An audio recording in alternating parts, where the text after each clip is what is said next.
umaga, Pilipinas! Ako si Disney E. Valeriano ng HDS News at ito ang ating special weather update. Patuloy pa din ang pagbabanta sa malaking kalupaan ng Luzon, ang bagyong Ulysses.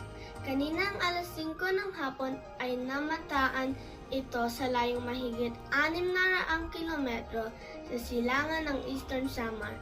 Malawak ang sakop ng bagyong Ulysses kaya bukas pa lamang ng gabi ay inaasahan na ang mga pag-ulan sa Bicol Region, Quezon Province, kasama na ang Polillo Island. Hindi pa din tiyak ang eksaktong ruta ng bagyo, subalit ang banta na nasabing bagyo ay nakatutok pa din sa Central Luzon, NCR at Calabar Zone. Inaasahan Huwebes ng umaga ay mararamdaman ang direktong epekto ng malakas na hangin at mga pag-ulan sa mga nasabing lugar. Mahalagang paalala sa lahat.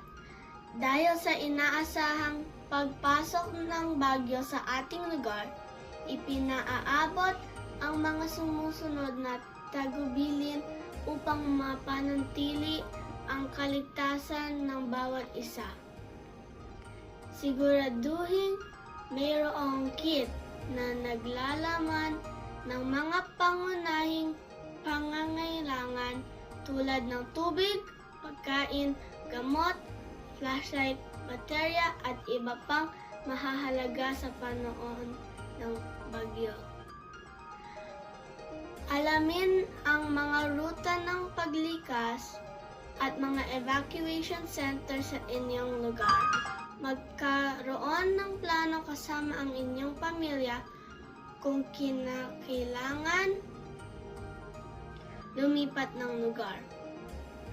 Sundan ang mga pinakahuling update mula sa Pag-asa o lokal na ahensya upang malaman ang pinakabagong impormasyon ukol sa bagyo.